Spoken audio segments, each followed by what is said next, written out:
If you've ever Googled, did I destroy my liver? Or can quitting drinking undo the damage I've done? You're not alone.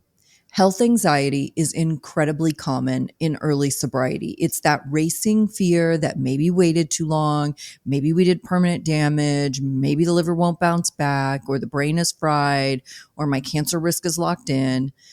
These fears can feel overwhelming and they can mess with your motivation and your ability to stay sober. That's why today's episode is dedicated to calming that spiral and giving you real, grounded insight into what happens to the body after you stop drinking. Now, if you're looking for help with insomnia, brain fog, mood swings, those early recovery symptoms that make you feel off, I've covered all of that in past episodes on post-acute withdrawal. You can check out Quitting Drinking and Post-Acute Withdrawal, 5 Signs You're Dealing with Post-Acute Withdrawal, and The Science of Sobriety and How to Feel Better Faster. Go check those out for more on what's happening there, and all of those links will be in the show notes for you, so you can click right from your podcast app. But today is different. Today we're digging into the bigger, scarier health worries, the ones that tend to show up in the quiet moments and the late night Googling. You're going to learn what's really going on with your liver, your brain, and your cancer risk. I'm going to walk you through what the science says and what recovery actually looks like so you can step out of panic and into a mindset of healing. Hey, everybody. Welcome to the Addiction Unlimited podcast, where you get to learn everything you want to know about addiction and recovery. I'm your host, Angela Pugh, co-founder of Kansas City Recovery, life coach, and recovering alcoholic. To learn more about me, you can listen to episode 0 on your podcast app or find us on the web at addictionunlimited.com. Hello, my friend. Welcome back to another episode of the Addiction Unlimited podcast. I'm your coach, Angela Pugh. Welcome back to the show. I'm so glad you're here because this is one of those topics that doesn't get talked about enough. When we stop drinking, a lot of us start carrying around this invisible fear. We wonder, did I ruin my liver? Will my brain ever recover? Is my cancer risk permanently elevated? And those thoughts can be so overwhelming, especially when your body doesn't feel great yet and you don't know what's normal and what's not. In fact, health anxiety affects about 1 in 10 people. And that number is likely much higher for those of us in recovery. Health anxiety is when your brain fixates on every little sensation and assumes the worst. A twinge becomes a tumor, a racing heart becomes a heart attack. And when you've spent years drinking and avoiding the doctor, that fear intensifies. Deep down, you know you weren't taking care of yourself and you're afraid you waited too long. That's where the spiral starts. You're trying to heal, but shame and fear are constantly whispering in your ear. So today I want to clear the fog. And here's another layer. And if this hits home, just know again, you're not alone. For a long time, many of us were too ashamed to tell the truth about how much we were drinking, especially to our doctors. We avoid it, downplay it, minimize it, and we blatantly lie. And deep down, you know they know, or you should know they know. They see the signs clearly, whether it's our appearance, in our blood work, our skin, they see it. But when you're hiding the truth, you also know you're not getting the care you really need. And even after you quit, that fear can linger. You start thinking, I didn't tell them everything. What if something was missed? What if it's too late? That kind of shame and secrecy just fuels the anxiety, and it makes it even harder to feel confident in your recovery. So today, I want to clear the fog. I want to walk you through exactly what happens in your body when you stop drinking, from your brain to your liver, your stomach, and yes, even your cancer risk. Here's what we're going to cover: what health anxiety actually is and why it shows up in sobriety, how your brain and nervous system recover and how long it takes, the truth about liver damage, cancer risk, and whether the damage is really permanent, what's going on with your stomach, because gut issues are incredibly common and very misunderstood, what alcohol really does to the heart and how recovery helps, And I'll share some practical tools to help you feel more in control and less afraid while your body heals. And just to be clear, if you need or want more on that fatigue, mood swings, sleep, and those post acute withdrawal symptoms, those are those past episodes: quitting drinking and post acute withdrawal, 5 signs you're dealing with post acute withdrawal, and the science of sobriety and how to feel better faster. But this episode is for those deeper, scarier questions that pop up in the middle of the night, the ones that maybe you haven't even said out loud yet. But let's talk about those. Let's tell the truth, and let's start replacing that fear with real understanding. Before we dive into specific body systems, let's first talk about health anxiety and what it is. Health anxiety is that hyper awareness of your body where every little symptom feels like it might be something serious. A weird ache, it must be cancer. Skipped heartbeat, probably a heart attack. Nausea or bloating, something's terribly wrong. You might find yourself Googling symptoms obsessively, asking friends for reassurance, or mentally spiraling over a doctor's visit from months ago. It can become an exhausting loop of fear, and it's incredibly common in sobriety. So here's why it happens. When you quit drinking, your body starts to feel things more clearly, and that includes discomfort. Your nervous system is on high alert in early recovery, so you're more reactive and sensitive to bodily changes. And let's be honest, there's shame here. We know we didn't take care of ourselves the way we should have. So now we're afraid of what we might find if we really look. And if you've been hiding the truth about your drinking from your doctor for years, that just adds another layer of fear. You start thinking, I wasn't honest before, so what if they missed something? What if it's too late to fix what I've done? And that kind of thinking can build into full-blown panic, even when everything is medically okay. So I just want to say this clearly. Feeling anxious about your health doesn't mean something is wrong. It means you're scared. You've been through something big. You may have ignored symptoms, lied to your doctor, or lived in denial for years. And now that you're finally facing it all, the fear can feel crushing. But fear does not equal fact, my friend, and anxiety isn't a diagnosis. So today we're going to unpack those fears so you can stop spinning in panic and start feeling more grounded in the truth. Let's start with one of the most common fears. Did I damage my brain? When we stop drinking, it can feel like our brain is broken. There's fog, forgetfulness, trouble focusing. You might feel emotionally raw, overstimulated, like your nervous system is stuck in fight or flight. And that's not in your head. Well, actually it is, but it's also real and temporary. Alcohol changes brain chemistry in major ways.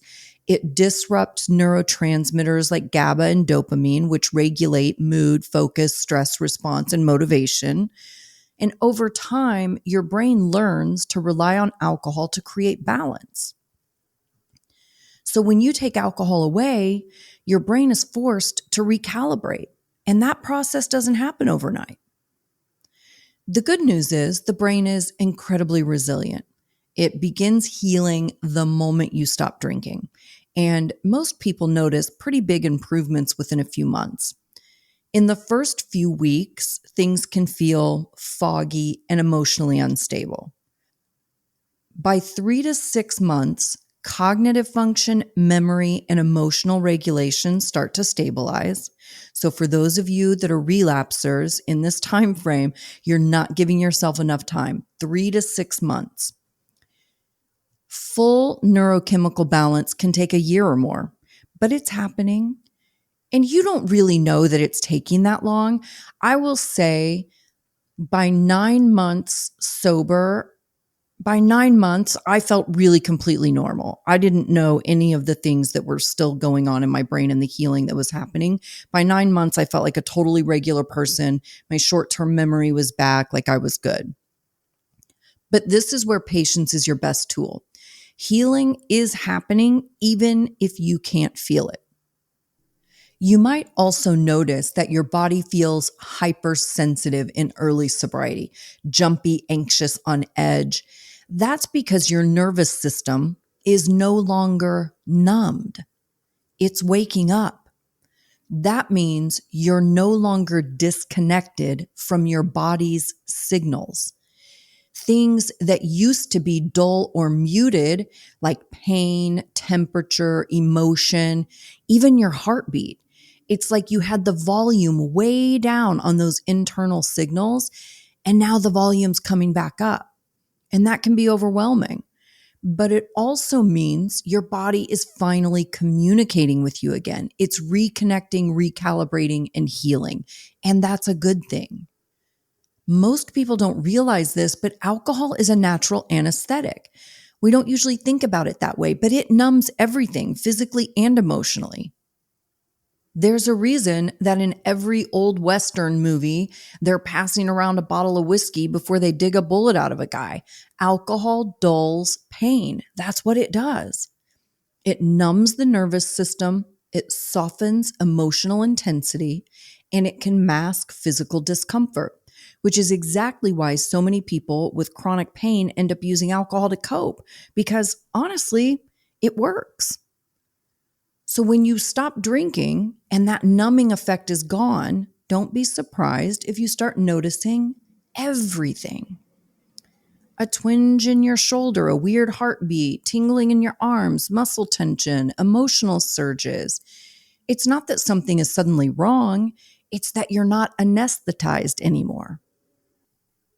Your body is coming back online. Your nervous system is waking up. And yes, it's uncomfortable, but it's not a sign that you're falling apart. It's a sign that you're finally feeling things again. And that's a good thing. It might feel unfamiliar or even a little scary, but it's not wrong. It's exactly what's supposed to be happening. This is actually a sign of healing, even though it's uncomfortable. So no, your brain is not permanently damaged. It's healing. Your moods, memory, and focus will return. And if you're feeling emotionally reactive or overstimulated right now, that doesn't mean something's wrong either. It means your brain is doing what it was designed to do: recover. Now, let's talk about one of the biggest fears I hear from people in early sobriety. Of course, that's the liver. We panic over whether we've caused permanent liver damage, if we're on the verge of liver failure, or if we'll eventually develop cancer. And that fear is real, especially if we've been hiding how much we drank or avoiding doctor visits. But the truth is, most of that fear is based on the unknown. So let's take a minute to understand what the liver actually does, because once you know how it works, you'll understand why healing is not only possible, it's probable. The liver is one of the most resilient organs in your body and one of the hardest working, most powerful organs in the human body. It has over 500 jobs. Yes, 500. And it's doing them every single second of the day. It filters your blood, it metabolizes medications, it breaks down alcohol, it processes hormones, stores nutrients, helps your body digest fat, and it plays a huge role in your immune function. And here's something wild. The liver is so adaptable, it can literally regrow itself. In liver transplant surgeries, it's common for a person to receive just a portion of someone's liver, and that piece will grow and reshape to fit the body it's put in. That's how powerful this organ is. And that's why the body puts so many resources into protecting it and repairing it, especially when you give it a break from alcohol. You know, I'm obsessed with the brain. This is my second favorite organ because it has some pretty magical abilities. It will regenerate itself even after years of alcohol use. And in a lot of cases, liver function starts to improve within weeks of quitting drinking. If you haven't progressed into advanced liver disease like cirrhosis, there's an excellent chance your liver is already starting to heal. Enzyme levels like AST and ALT, which might have been elevated during active drinking, can normalize within 30 to 90 days. And even if your numbers were high, that doesn't necessarily mean permanent damage. It often means your liver was under stress and now it can recover. This thing is a powerhouse. Do not underestimate it. As for cancer, yes, alcohol use does increase the risk of some types, especially in the digestive system. But the most important thing is this: you've already reduced that risk by quitting. Every day you stay sober, your inflammation goes down, your immune system gets stronger, and your cells are given the opportunity to repair and rebuild. You are not powerless here. You're doing the most powerful thing you can by not drinking. And if you know me, you know I am a solution-focused coach. I believe in spending more time in the solution than we do wallowing in the problem, because that's where all your power lives. So we've talked about the fears, and they're valid. Now let's shift gears and focus on what you can do now, because your liver is already healing. And there are simple, powerful things you can do every day to support that process. First, hydration is everything. And this is especially important because alcohol completely dehydrates you. It pulls water from your tissues, your skin, your brain, everything. And if you drank regularly for a long time, your body has probably been living in a state of low-grade dehydration for years. This is one of the big reasons people feel awful when they stop drinking, not because you're falling apart, but because your body desperately needs to rehydrate and reset. And by the way, diarrhea is incredibly common in people who have been drinking heavily. I know it's not a sexy topic, but alcohol irritates the gut lining, it messes with your digestion, and it causes your body to flush water out way too fast. So if your stomach is unpredictable or your bathroom habits are all over the place, that's not a sign of illness or disease. That's dehydration and inflammation. Drinking water helps your liver, but it also supports your entire digestive system in recovering. Water is what helps your liver filter toxins, process nutrients, and move waste out of your system. If you're dehydrated, your liver has to work harder to do all of that. So think of water as the delivery system your liver uses to do its job. No water, no flow. And aim for half your body weight in ounces per day, and more if you're active or if you live in a hot climate and you're sweating all the time. You've got to hydrate more. Hydrating isn't just about drinking water. It's about making your internal environment easier for your body to heal in. So if you are a classic overachiever or just a regular alcoholic that loves to take everything to the extreme, which is my personal favorite, then I want to give you some foods you can eat to nourish your body and help your liver heal. This is going to be irritating. This was irritating to me when I was researching this episode because, of course, it's all the same good stuff, good for you stuff that they tell you to eat all the time anyway. Leafy greens and cruciferous vegetables. Kale, spinach, arugula, broccoli, Brussels sprouts. These are high in antioxidants and compounds like sulforaphane and glutathione precursors that help the liver neutralize toxins and reduce inflammation. Even better if you eat bitter greens like dandelion or mustard greens, because they might also stimulate bile production and that aids in digestion too. The next one is garlic, onions. These contain sulfur compounds that activate liver enzymes and support detoxification pathways. They're also rich in selenium, which also helps protect the liver from oxidative stress. Number 3, foods rich in glutathione precursors.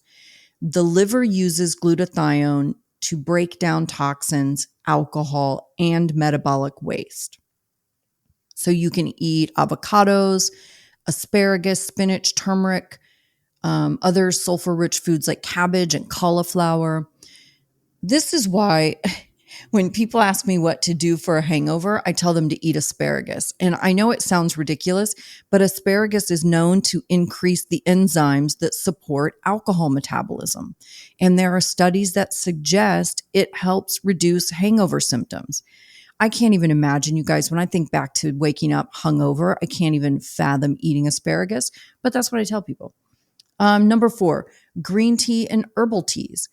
Green tea contains catechins, antioxidants that support liver function and reduce fat accumulation. So herbal teas like milk thistle, dandelion root, artichoke leaf have long been used to support liver health. The evidence is mixed. It's not going to be harmful, but it's also not magical. Number 5, hydration and whole foods. Water supports every single function of the liver, including flushing out byproducts. And a minimally processed diet reduces the load on the liver. Fewer chemicals, fewer dyes, and fewer preservatives to process. Your liver doesn't need an extreme detox. It needs consistency, rest, and nutrients. Think of it like giving your body a clean, quiet environment to do what it already knows how to do. Load up on veggies, stay hydrated, avoid processed junk, and just give it time. That's where the magic happens. Now, let's talk about the heart, because this is another big one people worry about. Maybe you felt heart palpitations or racing pulse or skipped beats and immediately think, is this a heart attack? That fear is real and it's common. Alcohol can absolutely impact the cardiovascular system. But the good news is the heart is another area where healing happens faster than people expect. Chronic alcohol use can raise blood pressure, increase your heart rate, and in some cases, weaken the heart muscle. That's a condition called alcoholic cardiomyopathy. But most people who quit drinking don't have permanent damage. The heart is highly responsive to lifestyle changes, and studies show that within a few weeks to a few months of quitting alcohol, your heart rate, blood pressure, and rhythm all begin to stabilize. That racing heart feeling you get in early sobriety, that's often your nervous system adjusting, not your heart failing. When you stop suppressing your system with alcohol, your adrenaline and cortisol levels fluctuate. You feel things more intensely, including your heartbeat. And yes, anxiety plays a role here too. Hyper awareness of your body plus health fear equals a panic spiral. But it doesn't mean that something's wrong. If something doesn't feel right, of course, talk to your doctor, but don't assume the worst. Most heart-related symptoms in early sobriety are just a part of the reset, not a sign of damage. And the truth is, quitting alcohol is one of the best things you can do for your heart. You're reducing your risk of stroke, heart disease, and blood pressure complications every single day you stay sober. Quick pause, my friend. Let's talk about sleep. You already know that healing in sobriety isn't just emotional, it's physical. And one of the biggest pieces we overlook is the quality of our sleep. That's why I've been loving my Cozy Earth sheets. They're made from viscose from bamboo, and they actually help regulate your temperature, which, if you're anything like me, means no more tossing and turning, waking up sweaty at 2 a.m. in the middle of July. You know, sleep studies show that cooler sleeping environments help your body release melatonin, which means you fall asleep faster and sleep deeper. It's a game changer. And Cozy Earth gives you a 100-night sleep trial, so you can try them on the hottest nights of the year. And if you're not in love, send them back. But seriously, you will not want to. Go to CozyEarth.com and use code Angela for 40% off their best-selling, temperature-regulating sheets, loungewear, and more. Sleep cooler, lounge lighter, stay cozy. Now, let's move into something almost everyone deals with after they stop drinking, and that's gut issues. If your stomach has been a mess, bloating, weird cramps, diarrhea, reflux, or just that off kind of feeling, you're not imagining it. Alcohol has a huge impact on the gastrointestinal system, and the gut doesn't bounce back overnight either. Alcohol irritates and inflames the lining of your stomach and intestines. It messes with your stomach acid levels, damages the gut barrier, and throws off your microbiome. Microbiome is the good bacteria in your digestive tract that helps regulate everything from mood to digestion. So when you stop drinking, your gut is basically trying to repair itself while also figuring out how to function without alcohol in the mix. That's why symptoms can actually feel worse at first before they get better. Some people deal with diarrhea or loose stools, especially in the first few weeks. That's usually inflammation and dehydration, not a disease. Others feel bloated constantly because their gut is trying to reestablish balance. You may also feel gassy or crampy or have unpredictable digestion. These symptoms are incredibly common, and they're usually not a sign that something is wrong. They're a sign that your body is working to heal. Your gut is incredibly resilient also, and it wants to return to balance. I know it's easy to jump to the worst case scenario, especially if you've been worried about cancer or disease. But most GI symptoms in early sobriety are temporary. They're your body's way of saying, hey, I'm trying to get back to normal over here. And here's something most people don't realize. Your gut is referred to as the second brain. And that's not just a catchy nickname. There's a direct two-way communication channel between your gut and your brain called the gut-brain axis. This means that what's happening in your digestive system actually influences your mood, your sleep, and your stress response, and even your mental clarity. Over 90% of your serotonin, the feel-good, mood-regulating neurotransmitter, is produced in the gut. And serotonin isn't just about mood. It plays a huge role in addiction, anxiety, and depression. When you've been drinking heavily, your serotonin system gets thrown completely off. And that can leave you feeling emotionally unstable, anxious, or even flat in early recovery. It's a biological imbalance. And because so much of your serotonin is made in the gut, healing your digestive system helps you regulate your emotions. This is why nutrition, hydration, and gut health are an essential part of your mental health and how your emotional stability gets rebuilt after alcohol. So if your gut is inflamed or out of balance, you're going to feel that emotionally and mentally. This is why healing your gut can also help reduce anxiety, stabilize your mood, and improve your overall emotional resilience. So now that you have a better understanding of what's actually happening in your body, let's talk about how to manage the fear that still pops up. Because even when you know you're healing, even when you've ruled things out with your doctor, that anxious voice in the back of your head doesn't always go away quietly.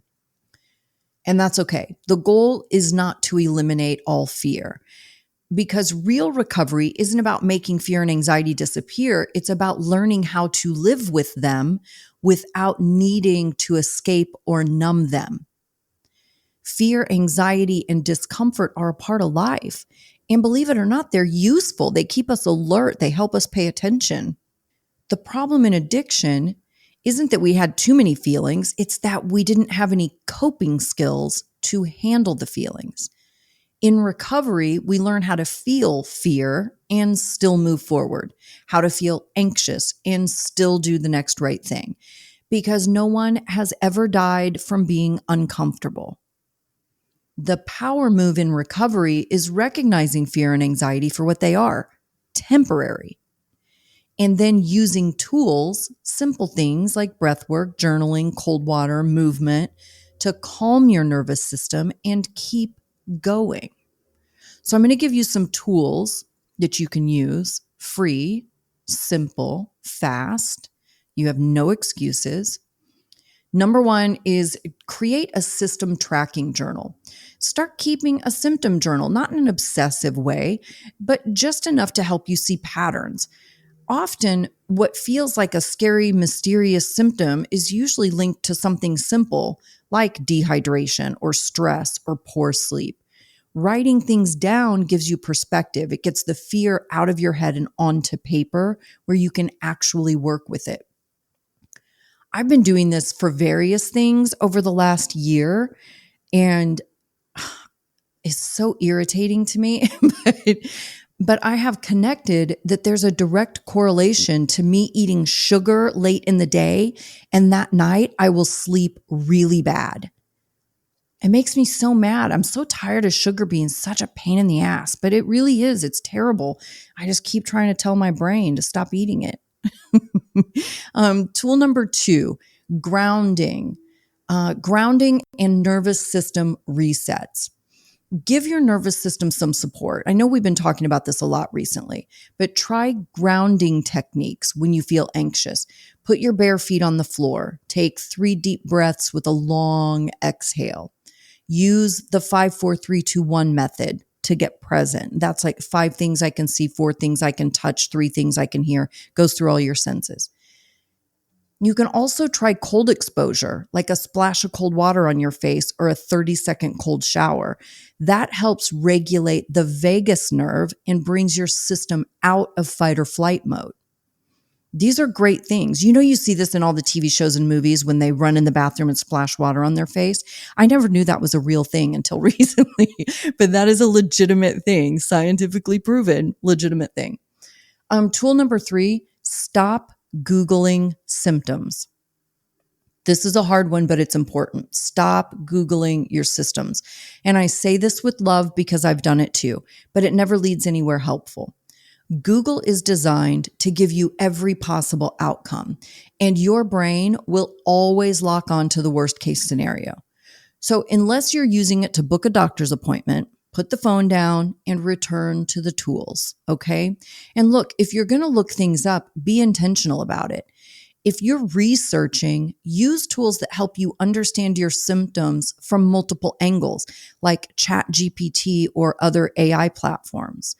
Honestly, I've used AI tools myself, and they've helped me understand what might be going on in my body without sending me into a panic spiral.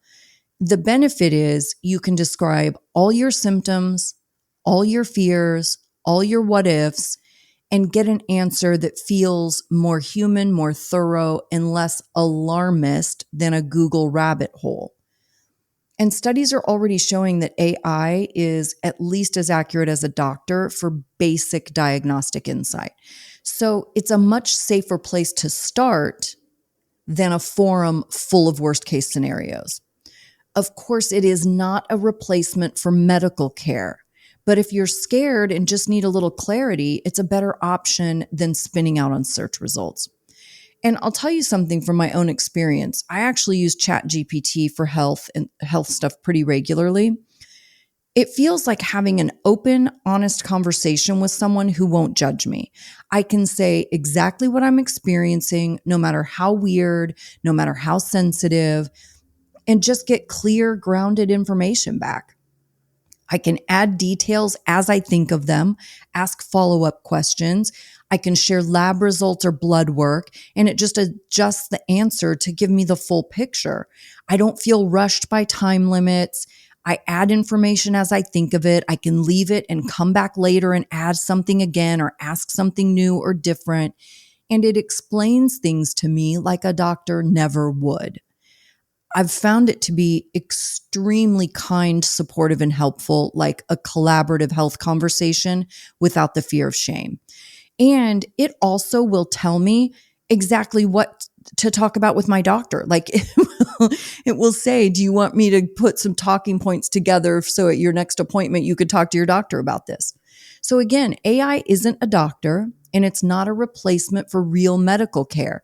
But if you are someone who spirals when you Google symptoms, using something like ChatGPT can be a much calmer and smarter way to process what you're feeling and get some insight. Okay, tool 4, mantras. Mantras are great for reassurance. Give your brain something new to focus on. Use mantras or affirmations to ground yourself when fear shows up. Here's a few that you can borrow. My body is healing even if I can't feel it yet. Fear doesn't mean something's wrong. It means I care. Every day I stay sober, my body gets stronger. That was my favorite in early sobriety. Every day I stay sober, my body gets stronger. And these might sound simple, but don't underestimate how powerful they are. Health anxiety thrives in the unknown. These tools give you structure, awareness, and calm, and they help you rebuild trust with your body one day at a time, right? Now, let's bust one of the biggest myths in sobriety. The one that whispers, the damage is already done. I hear this all the time, and I've thought it myself too, that quiet fear that it's too late to heal, that we crossed some invisible line, that we waited too long. But here's what I need you to hear loud and clear. The human body is incredibly forgiving. It wants to heal. It's built to heal. And unless you've been diagnosed with something truly advanced or irreversible, there is almost always room for repair. Your liver, your brain, your heart, your gut, they've all been working hard in the background, even during your drinking. And now that you're giving them a break, they're recovering. I've worked with clients whose liver enzymes were elevated when they first got sober, and within 60 to 90 days, their numbers were completely back in the normal range. They were sleeping better, thinking clearer, feeling some hope again, not because they did everything perfectly, but because they stopped pouring alcohol on the problem. So if that myth is still rattling around in your head, the damage is done, I want you to replace it with this. Healing is happening. And I don't have to do it all at once. I just have to keep showing up. And if fear is still running the show for you, if your health anxiety is making it hard to stay sober or enjoy your life, then it might be time to get some real support. I'm the person you reach out to when you're done screwing around, when you're tired of all the starts and stops, when the free challenges and lurking in the background aren't cutting it anymore, when you're ready to stop living in fear and start getting actual results. This is the work I do every day with my clients, managing anxiety without numbing and creating real transformation that lasts. So if you're ready to get serious about your healing, I'm here. Reach out, see how we can work together. Schedule a free call with me, addictionunlimited.com/call. That link is always in the show notes, addictionunlimited.com/call. Today, we talked about the fears most people in sobriety never say out loud. The fear of permanent damage, failing organs, and an invisible clock we waited too long to beat. We looked at what's really happening in your brain, your liver, your heart, your gut, how your body is actively healing itself every day you stay sober. We talked about the power of food, hydration, emotional regulation, and the tools you can use to calm the spiral of anxiety and reconnect with your strength. Here's what I want you to know. The fact that you're here listening to this episode, asking these questions and showing up for yourself is proof that you're healing. You're not too far gone. It's not a lost cause. You're a person in recovery who is learning how to feel, how to cope, and how to trust yourself again, one little moment at a time. This is what real recovery looks like. It's not perfect and it's not easy, but it's powerful. So keep going. Use your tools. Stay curious. Feel your feelings, even the hard ones, and know they're not permanent. And you're so much stronger than you think. I love you guys. I hope you have a fantastic day, and I will see you next week. You've reached the end of another great episode of the Addiction Unlimited podcast. Candid and honest conversation about addiction and recovery. Be sure to visit us at addictionunlimited.com to join the conversation and access show notes and links to everything we talked about. Love this episode? Please take 30 seconds to subscribe, rate, and review on iTunes to help us improve and give you the information you want. Thanks for listening. See you next week.